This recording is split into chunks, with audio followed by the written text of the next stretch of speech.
Trouvez l'utilitaire qui vous correspond chez Cara Auto à Bar-le-Duc.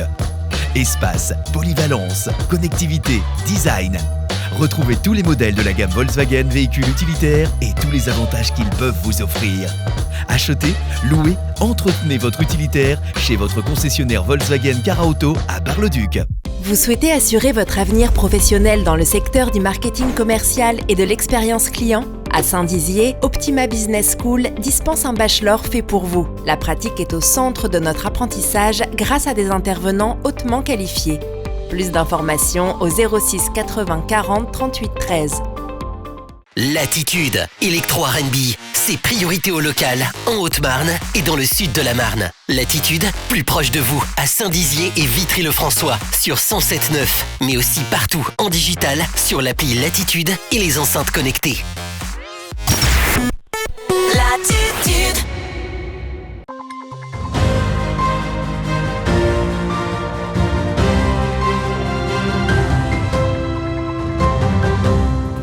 Un premier camion de la protection civile de Haute-Marne rempli de dons est parti de Saint-Dizier, direction Dijon pour arriver en Ukraine. Bonsoir à tous et bienvenue dans votre 15 minutes info de ce mercredi 16 mars 2022. Tout de suite, les autres titres de cette édition. Une maison située à Néoforge dans la Meuse a été la proie des flammes qui ont ravagé l'habitation. Plus de 20 pompiers étaient mobilisés. Le dispositif contrat d'engagement jeune commence à s'étendre dans notre secteur. La mission locale a procédé aux premières signatures de ce contrat. Et voilà pour les titres. Les colis sont désormais emballés, prêts pour prendre la route. Depuis plusieurs jours maintenant, la protection civile de Haute-Marne ainsi que la Banque alimentaire Champagne Sud et Meuse ont organisé une collecte de dons afin de récupérer de nombreux produits d'hygiène et des produits médicaux pour envoyer à l'Ukraine. Après avoir été réceptionnés et triés chaque don, les paquets sont désormais chargés dans un camion qui les emmènera à Dijon avant de prendre la route pour Strasbourg. Écoutez. On a réussi avec la coopération de l'entreprise Gondran qui se situe à Saint-Dizier pour pouvoir justement affréter la totalité des 35 palettes.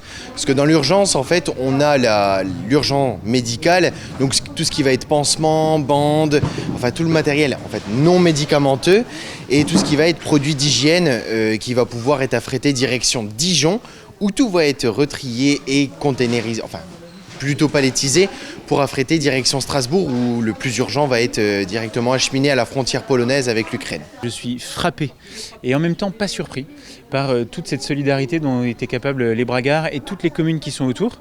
Donc la collectivité s'est tout de suite mise au service de la protection civile qui elle-même s'est mobilisée au quart de tour. Ils sont au rendez-vous comme d'habitude, on n'est plus surpris de ça et en même temps c'est toujours extraordinaire de voir à quel point ils sont capables d'une telle générosité. Je veux les remercier au nom de toute la collectivité pour ce qu'ils font. Je veux les remercier eux. Je veux aussi remercier l'ARIT qui fait un travail extraordinaire aussi de tri et de toute cette logistique de l'après, de ce qu'on ne peut pas utiliser aujourd'hui. Et puis la Banque alimentaire qui elle gère le médicament, etc. Pas le médicament, pardon, la nourriture bien sûr. Et c'est une logistique qui n'est pas négligeable. Et ce matin, un incroyable incendie s'est déclaré dans la Meuse à Néoforge, près de Ligny-en-Barrois, ravageant une maison. Les flammes ont été impitoyables et ont dévasté la quasi-totalité de cette habitation.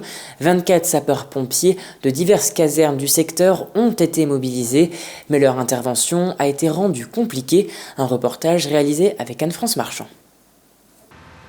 Tôt ce mardi matin, vers 7h10, les habitants d'une maison dans la commune de Néoforge dans la Meuse ont eu la malheureuse surprise de découvrir un départ de feu au sein même de leur habitation.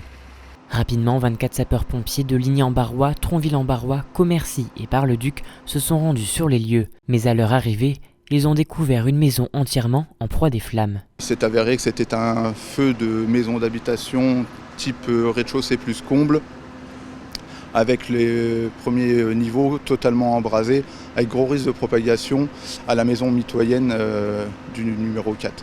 Outre le risque de propagation que les soldats du feu ont pu maîtriser par la suite, leur intervention s'est vue être compliquée, notamment par la présence d'armes à feu. Les requérants qui nous attendaient nous ont tout de suite alertés comme quoi dans la maison qui était impactée, on avait présence d'armes de chasse et de munitions de chasse également. Donc ça a un peu, on va dire, ralenti la progression de nos binômes à l'intérieur de la maison d'habitation. Aux alentours de 10h, le feu était maîtrisé par les pompiers. Fort heureusement, cet incendie n'aura fait aucune victime. Les secouristes se sont assurés que les propriétaires des maisons n'avaient pas inhalé de la fumée.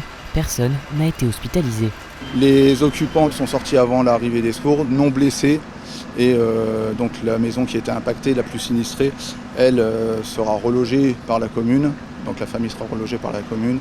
Et la personne qui vit au numéro 4, la maison qui a été préservée, je pense pas regagner son logement dans les heures qui suivent. Il n'y aura eu finalement que des dégâts matériels. Les pompiers sont restés mobilisés une bonne partie de la journée afin d'écarter toute reprise de feu.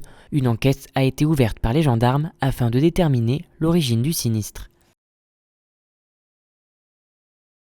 Et passons à notre image du jour. Les élèves de terminale du lycée Saint-Exupéry et Blaise Pascal de Saint-Dizier ont célébré le fameux persan. C'est une tradition lycéenne dans certaines régions de France qui se déroule 100 jours avant le baccalauréat. Il s'agit d'une forme moderne de célébrer la fin d'une première partie des études. Et restons avec la jeunesse puisque depuis le 1er mars, un nouveau dispositif d'accompagnement est arrivé pour les jeunes de 16 à 25 ans, le contrat d'engagement jeune qui propose un accompagnement individuel avec un objectif d'entrée plus rapide et durable dans l'emploi. À Saint-Dizier, ce contrat est déjà bien en route puisque la mission locale a signé depuis cette date, depuis ce 1er mars, avec les jeunes ce nouveau contrat. Un reportage de Julien Voirin. Il y a quelques semaines, le CEJ, contrat d'engagement jeune, était présenté. Cet accompagnement intensif a été mis en place au 1er mars. Son but, permettre aux jeunes de 16 à 25 ans de répondre à leurs besoins de travail, notamment en concevant un CV percutant ou en découvrant un métier qu'ils ne connaissaient pas. C'est un renforcement de l'accompagnement pour des jeunes de 16 à 25 ans, avec, je dirais, une spécificité sur le parcours, sur l'accompagnement. On est dans du sur-mesure et sur la notion de contrat, c'est-à-dire que le jeune qui est intégré dans ce contrat d'engagement prend lui-même des engagements en retour de l'accompagnement qui lui est fourni. Donc, ce contrat d'engagement est très important.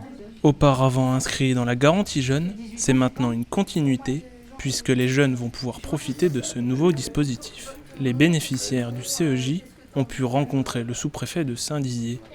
Donc aujourd'hui, c'était l'occasion de venir à la mission locale pour rencontrer ces jeunes, pour sonder leurs ambitions, leurs projets, parler avec eux des difficultés rencontrées. Donc c'est avant tout un moment de partage. Ce contrat doit apporter beaucoup à ces jeunes. En tout cas, ils ont de nombreuses attentes, soit pour se former, soit pour trouver leur voie. Important pour nous de mettre en avant la mise en place de ce nouveau dispositif afin qu'il soit connu des jeunes du territoire et qu'on puisse plus facilement leur proposer.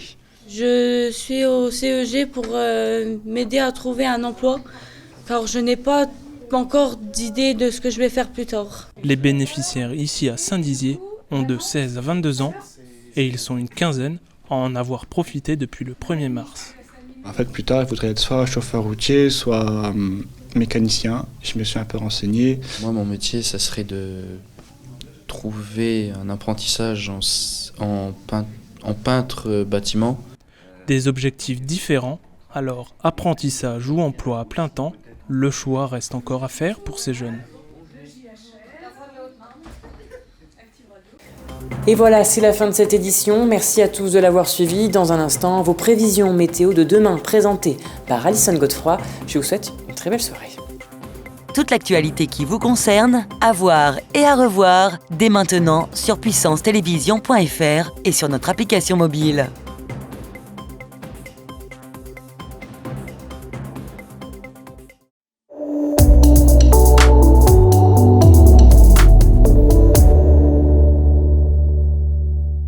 Bonsoir à tous, bienvenue dans votre bulletin météo. Pour demain, on annonce des nuages. Ils domineront à nouveau sur une grande partie du pays, notamment à l'est, à Metz, à Dijon ou encore à Lyon. Le ciel se dégagera sur les régions proches de la Manche, mais aussi du côté de la Bretagne. Côté température, on prévoit 17 degrés de maximale à Nice. Pour les minimales, elles seront de 5 degrés à Nantes et à Rennes. On continue comme d'habitude avec la carte locale. Les nuages domineront aussi nos départements. On annonce donc de la grisaille. Côté température, on prévoit 12 degrés de maximale à Vitry-le-François et à Saint-Dizier. Pour les minimales, elles seront de 9 degrés.